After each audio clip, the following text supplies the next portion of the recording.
Bom dia, meus irmãos, ok? Graça e paz a todos. Vamos dar início à nossa EBD. Tudo ok, irmãos? Podemos... Tá ok o sinal? Certinho, maravilha. Amados, vamos dar continuidade ao estudo do nosso livro. Hoje o tema que eu quero tratar com vocês é um tema que ele é muito... É um tema que é muito crítico, chamado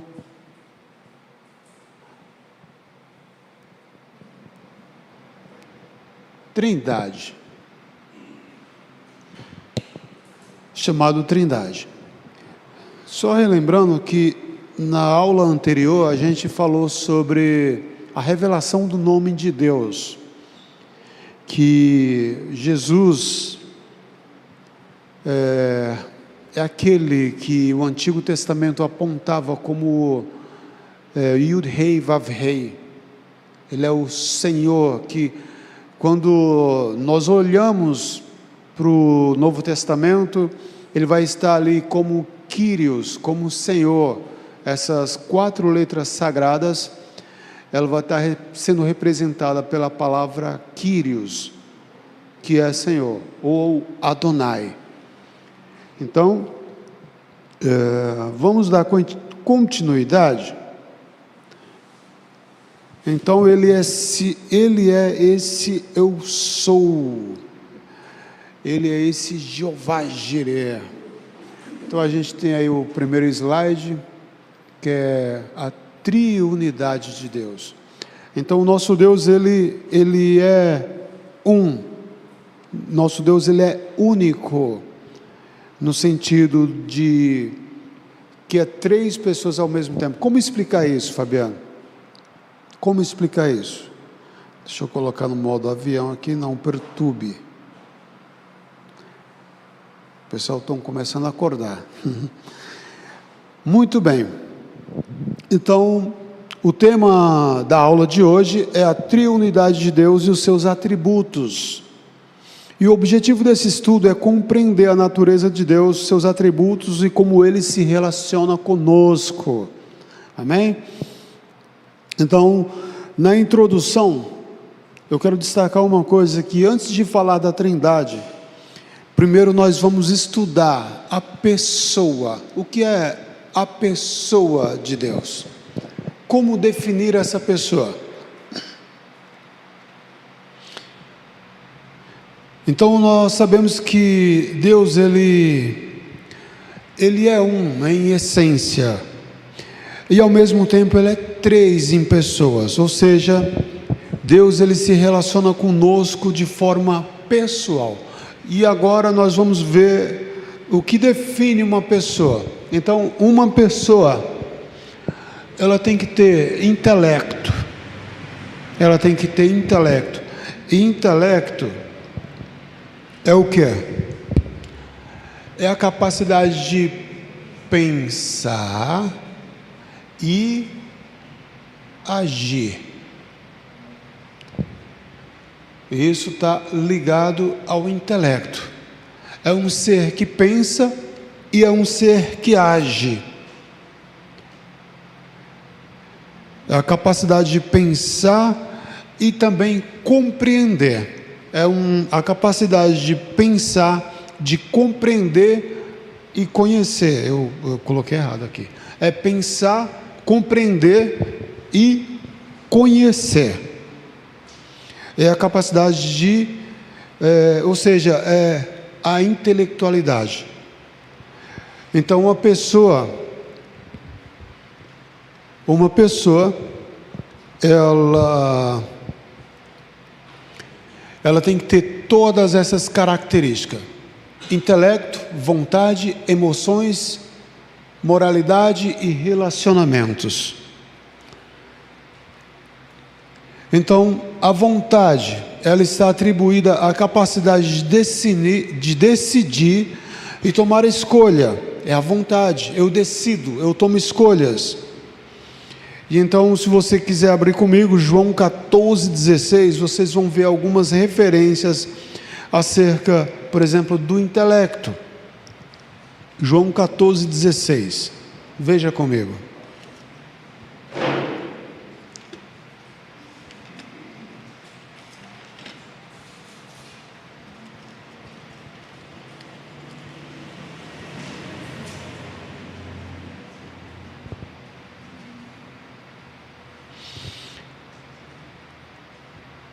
E eu rogarei ao Pai, e Ele vos dará outro Consolador, a fim de que esteja convosco para sempre. Calma aí. Não, referência errada, desculpe. 1 Coríntios 1,10. Eu revisei esse material pra caramba. 1 Coríntios 1,10.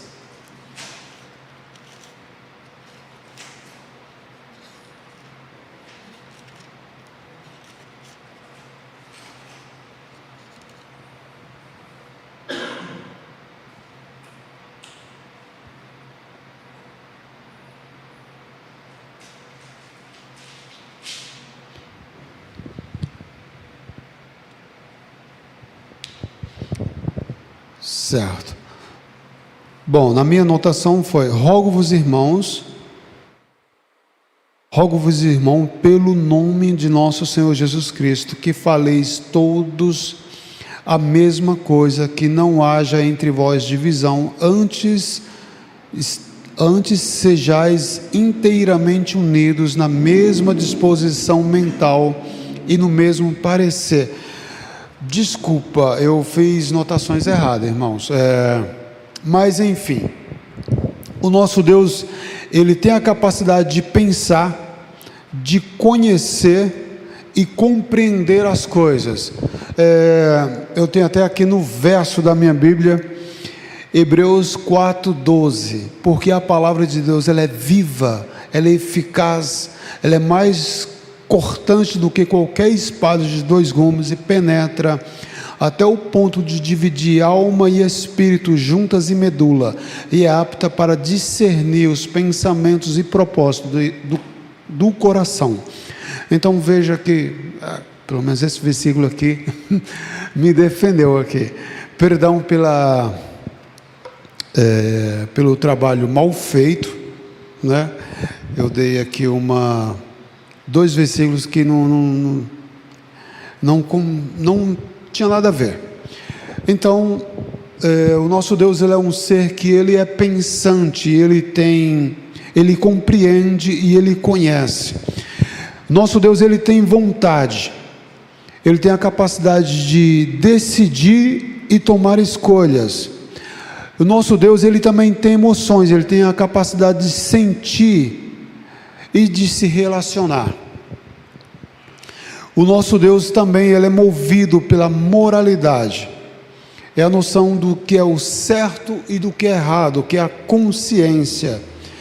E o nosso Deus também, Ele é o Deus de relacionamento, que é a capacidade de se relacionar com o próximo, amém? Então, veja que Deus na história, próximo slide, Deus na história, a gente pode ver que no Antigo Testamento, quando olhamos para Deus, o destaque maior está no Deus Pai. No Antigo Testamento, o destaque maior está no Deus Pai. Já no Novo Testamento, o destaque maior está no Filho, na pessoa de Jesus. E aí, a partir de Atos dos Apóstolos, nós podemos ver que o destaque maior está na pessoa do Espírito Santo.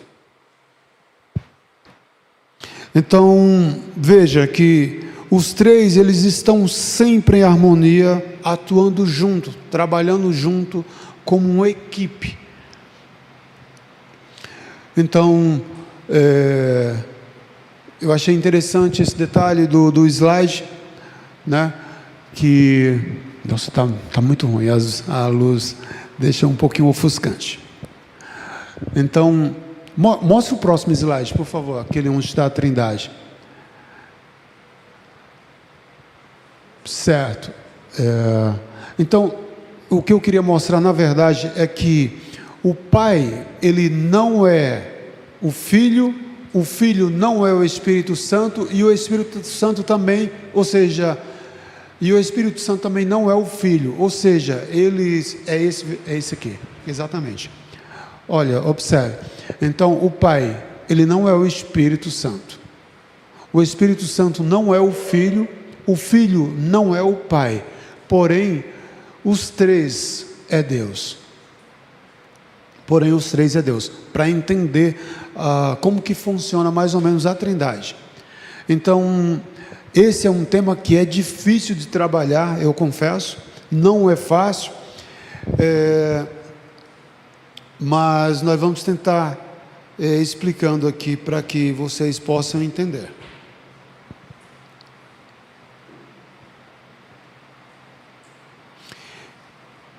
E a natureza de Deus, voltando um pouquinho, então Deus, ele é Espírito. Aí eu gostaria de fazer uma pergunta para vocês. Você pode descrever Deus? Como que é Deus? Como que é Deus? Então, por exemplo, nós vamos ver na Bíblia que as nossas orações, elas sobem como um cheiro suave até as narinas de Deus. A minha esposa citou que ali naquela festa lá do rei Nabonido, né, tem uma mão que ela escreve na parede, né? E também fala que a mão de Deus está estendida, que Deus mede o universo a palmos, e etc. Então, como descrever esse Deus? Deus realmente tem mão, Deus tem pé, Deus é como nós, por exemplo? Aí, talvez você aponte, poxa, nós somos a imagem e semelhança de Deus. Gênesis 1:26. Nós somos a imagem e semelhança de Deus. Aí então, como entender essa questão da imagem e semelhança de Deus?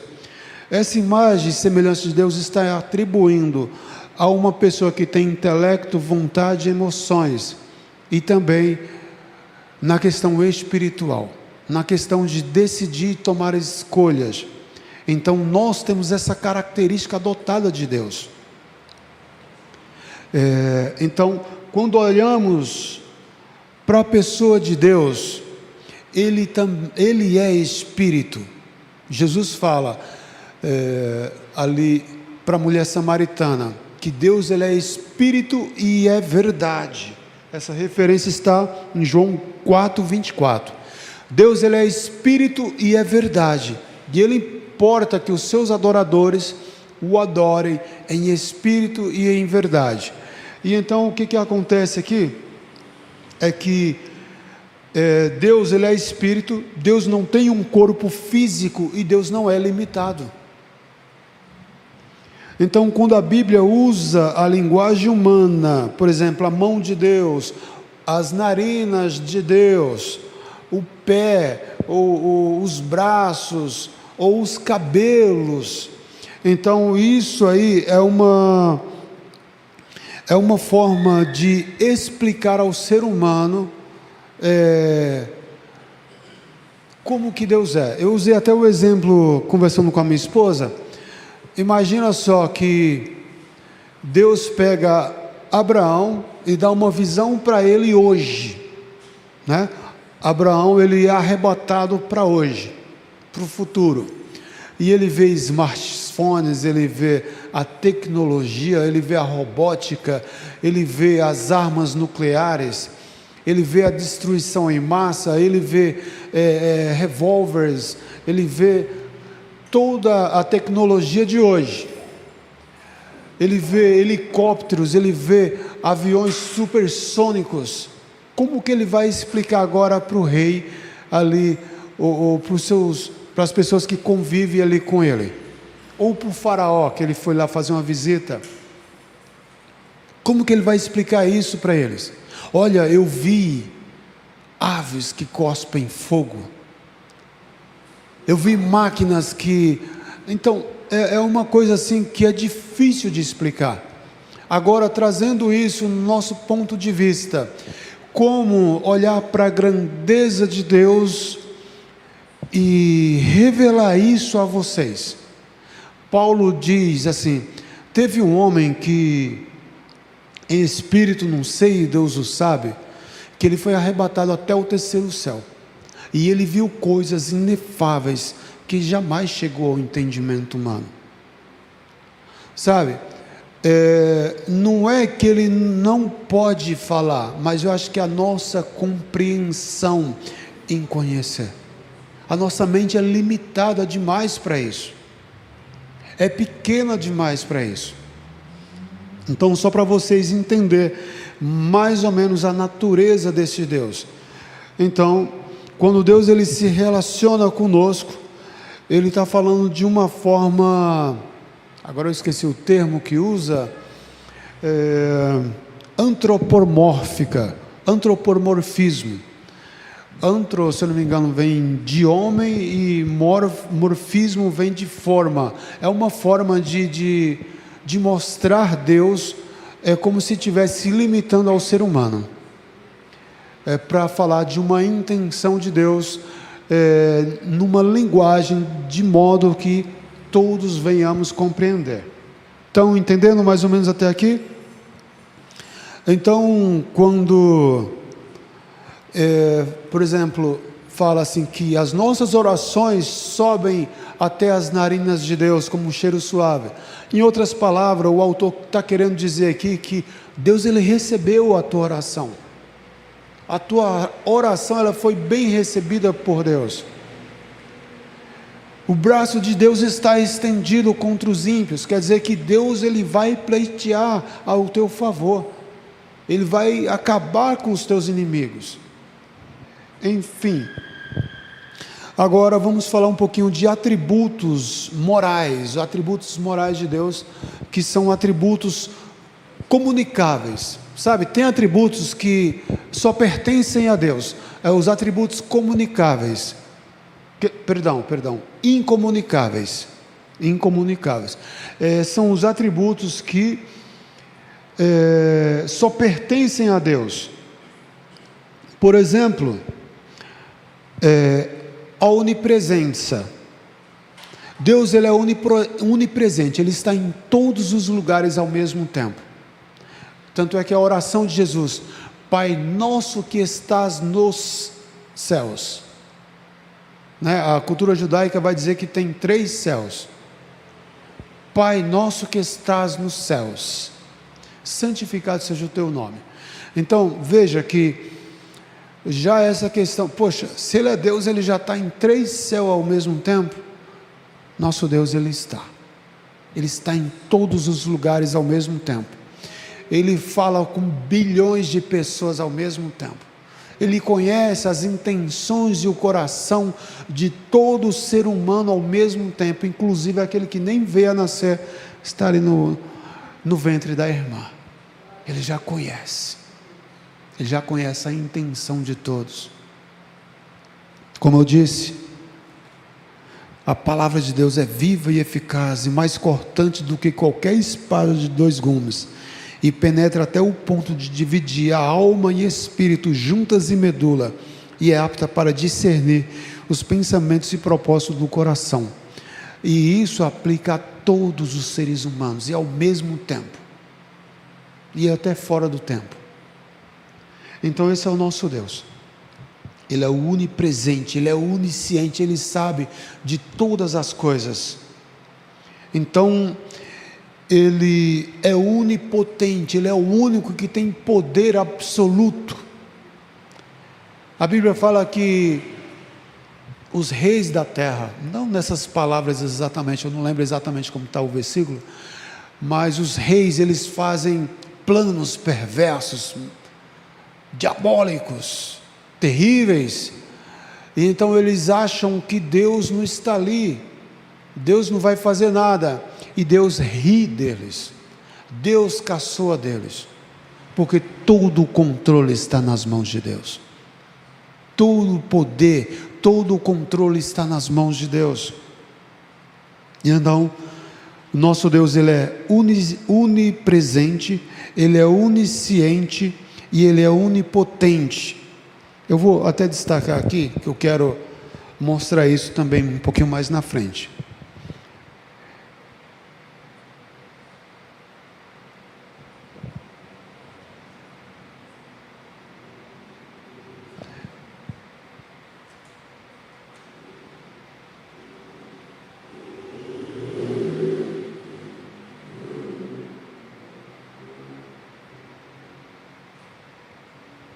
Perdão pelos erros de gramática. Maiúscula no meio de minúscula, que isso, Fabiano?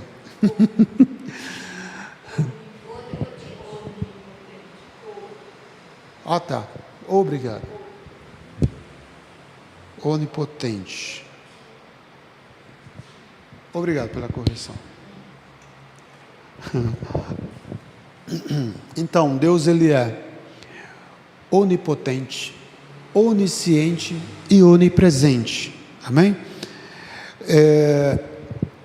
Então Deus tem todo o poder, Deus tem todo o conhecimento, porém o homem, ele é isso aqui, ele é limitado, e inclusive ele está passivo de julgamento. Todas as escolhas que o homem faz têm consequências. Amém? E o nosso Deus, Ele é justo, a sua lei é soberana. Sabe, uma coisa interessante, nós temos que respeitar as leis, respeitar os nossos líderes, mas entendendo que a regra do homem, ela tem que estar até aqui, ela não pode ultrapassar a regra de Deus. Se eu não me engano é Pedro que fala, mais importa obedecer a Deus do que a homens. Então, nós temos que ter isso, que Deus, Ele é, aí onde entra agora os atributos morais, comunicáveis de Deus. Deus, Ele é santo, Deus, Ele é justo, Deus, Ele é amor, Deus, Ele é perdão, Deus é misericórdia e etc.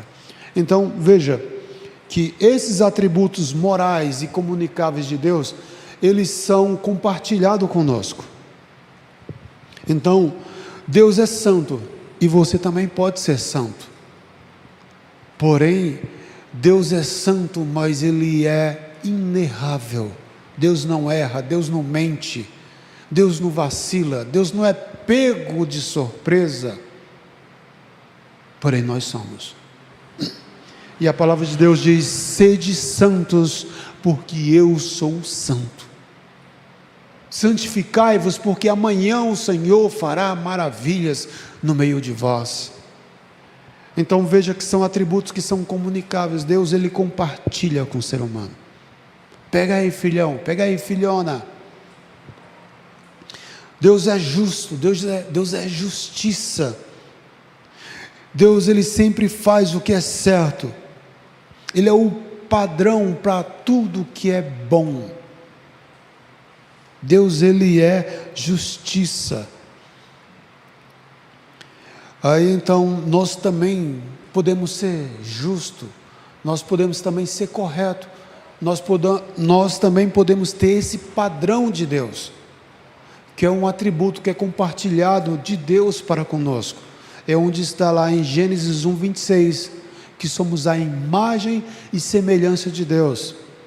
Nessa questão de santidade, justiça, amor, de intelecto, vontade, emoções, nós temos essas características porque nós adotamos-as de Deus. Amém? Então, vamos para um pouquinho mais adiante. Jesus, Ele revela Deus. Jesus é a manifestação visível de Deus. Então, neles conhecemos quem realmente Deus é. Quem realmente Deus é e que Ele também é Deus. Amém? João 14, verso 9. Põe na tela, por favor. João 14, verso 9. Jesus respondeu: Você não me conhece, Felipe? Poxa, Felipe, mesmo depois de eu ter estado com vocês durante tanto tempo, próximo versículo, quem vê a mim, vê o Pai. E como você pode dizer, mostra-nos o Pai? Então, Jesus aqui está revelando que Ele é Deus, que eles são, que eles têm a mesma natureza, é a pessoa de Deus. Então, quando nós olhamos para Jesus, nós vemos o Pai, ou seja, nós vemos Deus. Então, tem os mesmos atributos, essa é a Trindade, é a triunidade de Deus. Aí eu quero mostrar para vocês outro versículo que aponta para a deidade de Jesus, que é o mais clássico, que está em João 20, verso 28.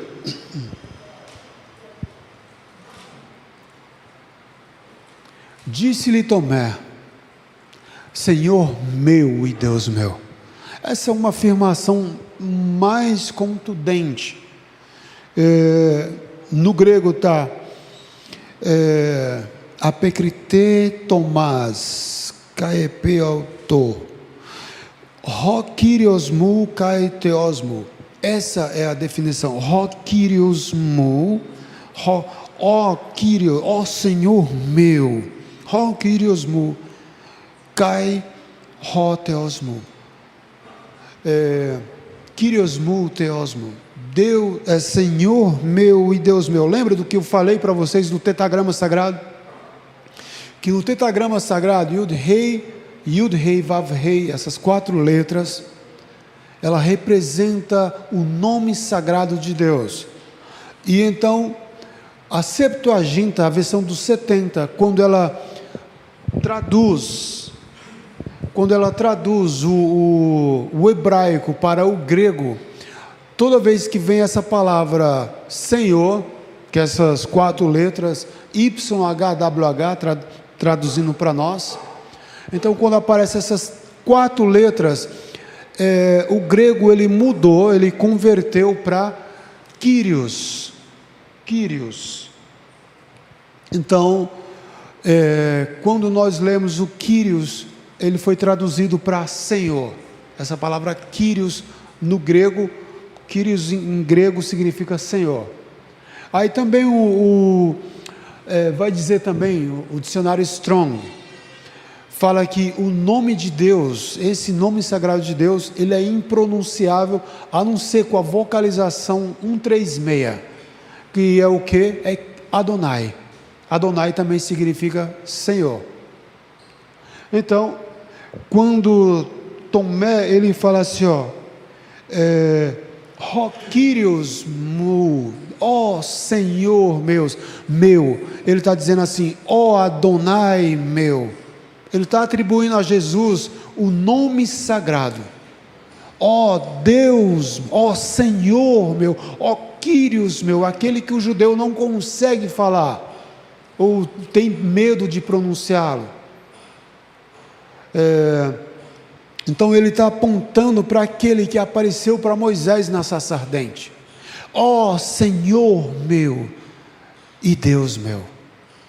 Essa é para mim a maior definição para apontar Jesus como Deus. E Jesus não repreende Tomé, fala: você está louco, Tomé? Como é que você pode me comparar a Deus? Jesus ele recebe aquilo. E ele ainda fala: bem-aventurado és tu, Tomé, porque viu e creu. Ou seja, muito bem, Tomé, você viu e creu, mas bem-aventurados serão aqueles que não viram, mas crerão em mim. E nós cremos em Jesus. Nós cremos que Jesus é Deus. Tem um grupo que não vê dessa forma, que não pensam como nós pensamos. Eles passam por cima desses versículos e eles tentam dar uma rasteira, tentam arrumar um jeitinho, mas não tem. Jesus, ou seja, Tomé, ele está apontando para Jesus, dizendo: realmente tu és o Adonai, Tu és Deus, e é o meu Deus particular. Essa é a definição de Tomé para Jesus. Agora vamos ver Deus como Pai. Então, no Antigo Testamento, o Pai, ele não foi, digamos que claramente, ou seja, na verdade ele foi de forma limitada apresentado como Pai, Deus como Pai. Ele foi apresentado de forma bem limitada. Não estou dizendo que Deus não foi Pai no Antigo Testamento, porque Ele cuidou, mas Ele só vem ser evidencializado, Ele vem, sabe, de uma forma mais abrangente na pessoa de Jesus. Então, veja que na oração do Pai Nosso, Jesus já aponta assim, como devemos orar? Pai nosso que estás nos céus. Ou seja, nós temos um Pai. O Pai de vocês ouvirá, e Ele responderá. Então, Jesus, Ele sempre aponta para o Pai, para Deus como o Pai. Aquele que tem um monte de filhos, aquele que adotou um monte de filhos. Amém? Estão entendendo até aí? Então, somente na pessoa de Jesus, Deus é apresentado como Pai, assim, mais abertamente, mais abrangente. Então, aqui nós podemos ver que Deus, a pessoa de Deus, Ele cuida, Ele corrige, Ele perdoa, Ele se relaciona conosco. É esse Deus. Agora nós vamos ver a pessoa do Espírito Santo. E eu trouxe aqui 11 características para essa pessoa chamada Espírito Santo. O Testemunho de Jeová, eles vão dizer que o Espírito Santo não é Deus, e nem muito menos uma pessoa. Ele é uma força ativa. Ele é um poder apenas de Deus.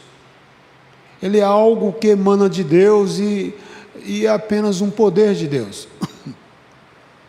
Porém, nós vamos ver aqui que o Espírito Santo de Deus, ele fala. Atos 13:2. Separai para mim Paulo e Barnabé. Não sei se é esse versículo, mas ele fala. Como eu não quero me alongar muito, eu não vou trazer muitas referências. Mas Atos 13, verso 2, vai falar sobre o Espírito. Ele fala, ele ensina, ele lembra ou ele traz à memória, ele testifica, ele guia, ele intercede, ele tem vontade própria, ele ama, ele pode ser entristecido, ele pode ser resistido e ele pode ser também insultado. Então, se vocês quiserem, eu abro algumas referências, mas eu vou dar algumas referências para vocês pesquisarem em casa. Como é vídeo, está gravado no YouTube, ele fala, Atos 13, verso 2.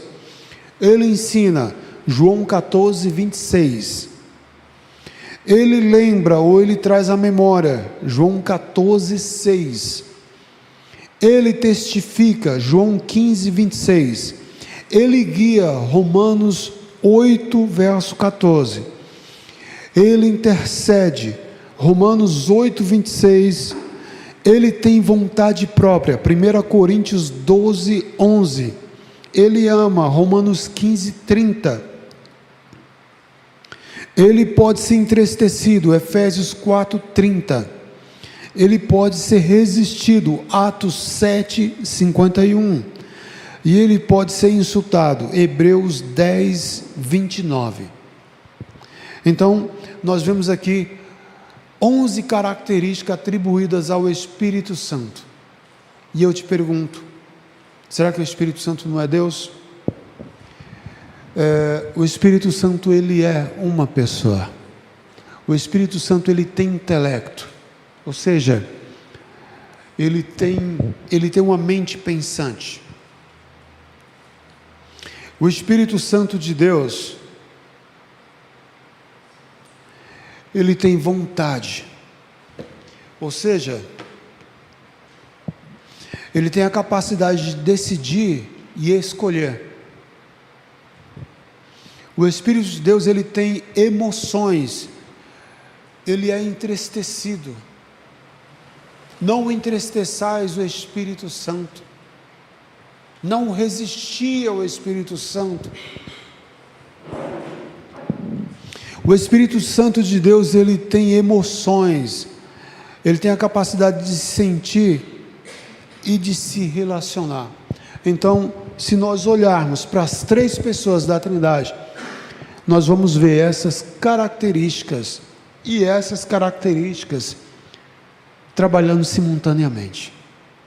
Então, Jesus, ele é um ser extraordinário. O intelecto dele procura ver Augusto Cury. Augusto Cury, ele vai falar, ele era um ateu, que ele pesquisava a pessoa de Jesus, e então ele procurava alguma brecha de confrontar. Ele estuda relacionamentos, né? Intenções, e ele fala que quando ele, estudando ali a traição de Pedro, ele fala que Pedro, quando Pedro fala que ele ama Jesus, né? Por ti darei minha vida. Pedro, hoje mesmo tu me negarás 3 vezes.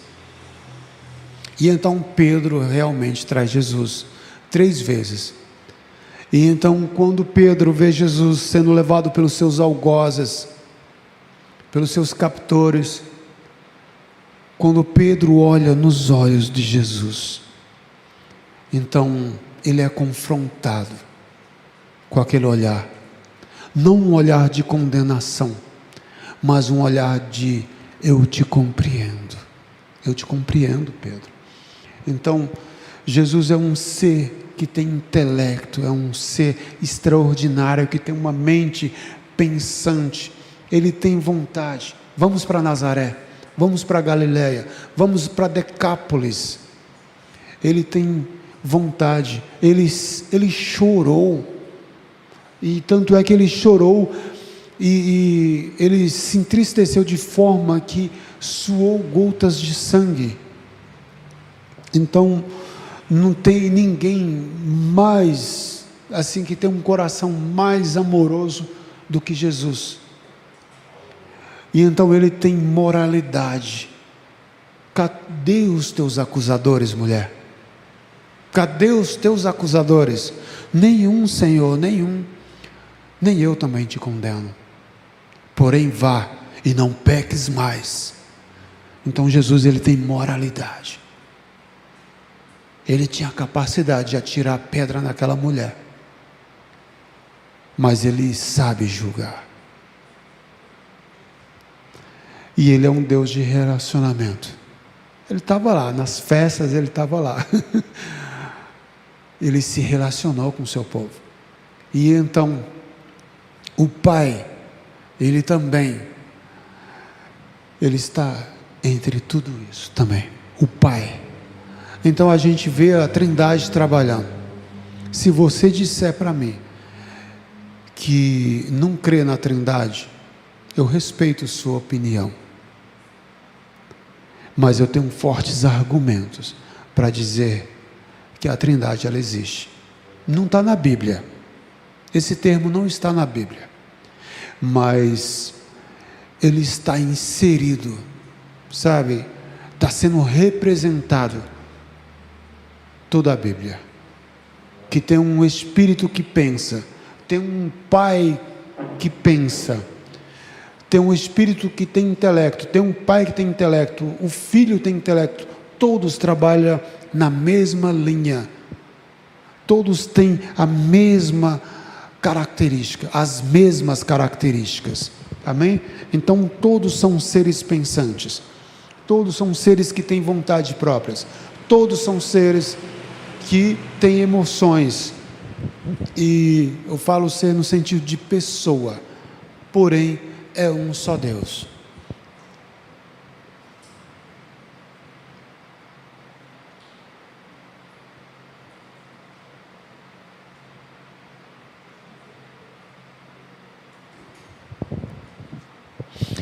E uma característica do Espírito Santo como Deus, abre a tua Bíblia comigo, Atos 5, verso 3 e 4.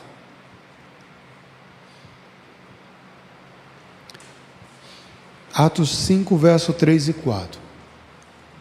Então Pedro perguntou a Ananias: como Satanás encheu teu coração para mentir ao Espírito Santo e guardar para você uma parte do dinheiro que recebeu pela propriedade?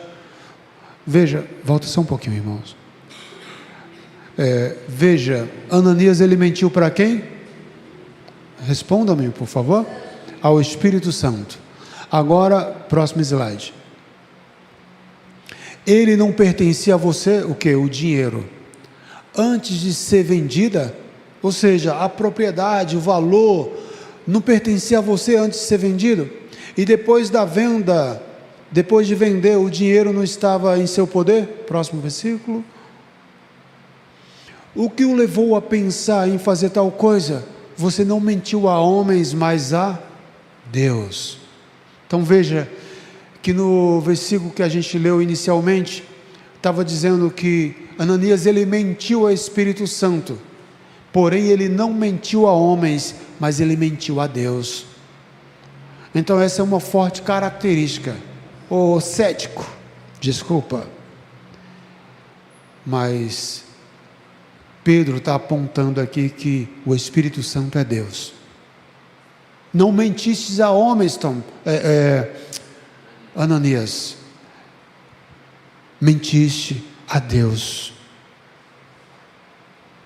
Você entristeceu o Espírito Santo, Ananias. Você mentiu ao Espírito Santo. Você mentiu a Deus. E mais uma característica, o Espírito Santo como Deus, porém, sendo apresentado nos atributos de, por exemplo, onisciência, na onisciência de Deus. Salmos 139.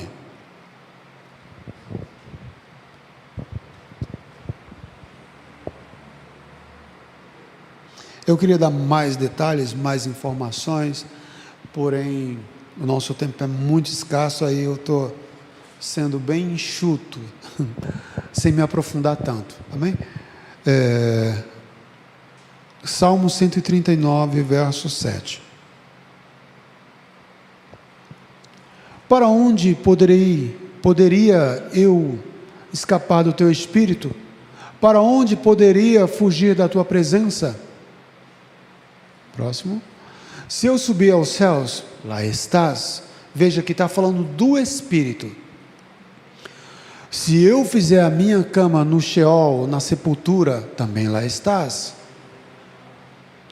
Se eu tomar as asas da alvorada na extremidade do mar, mesmo ali tua mão me guiará, e a tua mão direita me susterá. Se eu disser, certamente as trevas me encobrirão e a luz ao meu redor se tornará em noite, mesmo as trevas serão escuras para ti, a noite brilhará como o dia, pois para ti as trevas são luz. Aqui está mostrando a onisciência, nada passa desapercebido a esse Espírito. Ele conhece, ele tem todo o conhecimento, mesmo que eu vá para as profundezas da terra, ele está lá. Mesmo que eu vá para o céu, ele está lá. Mesmo que eu me esconda debaixo, lá no profundo do oceano, eu pego um submarino ou vou para a lua, Deus vai estar lá. O Espírito Santo vai estar lá. E a última referência que eu quero mostrar, Hebreus 9, verso 14. Que o Espírito Santo como eterno, atribuindo a ele a eternidade, que é um atributo que é de Deus, somente Deus tem. Você não é eterno, sabia disso, meu irmão? Você não é eterno. O que é eterno? Defina para mim essa palavra. Eterno é aquele que não teve começo e não tem fim. É o eterno. Não teve começo e não tem fim. Então, Hebreus, por favor. Hebreus 9,14. Quanto mais o sangue de Cristo, que pelo Espírito que? Eterno, se ofereceu de forma imaculada.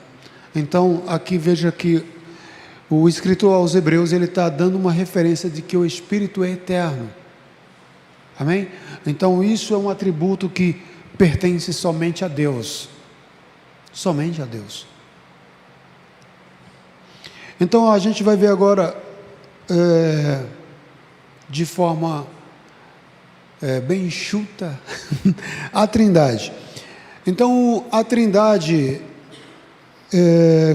como podemos entender a Trindade? É um só Deus em três pessoas: Pai, o Filho e o Espírito Santo. Então, como eu mostrei, o Filho não é o Pai não é o Espírito, e o Espírito também não é o Filho, porém, ambos é Deus.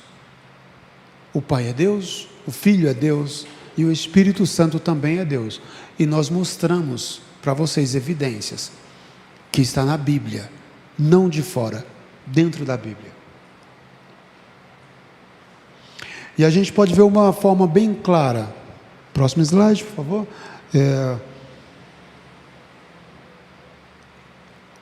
No batismo de João, Mateus 3, verso 16 e 17.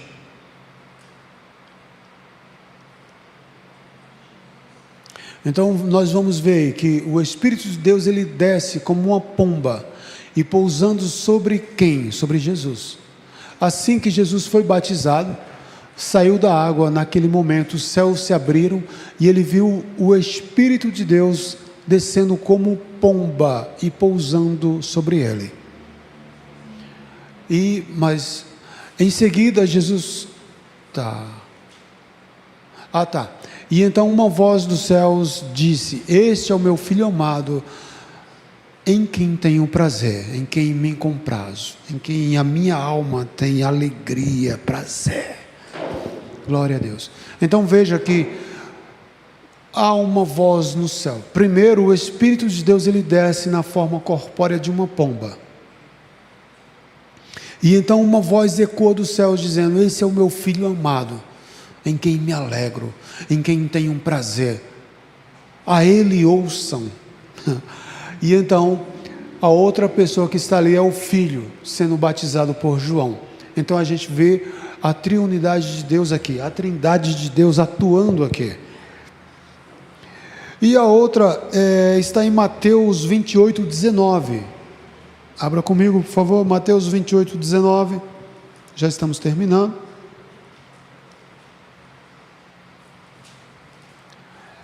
É a grande comissão.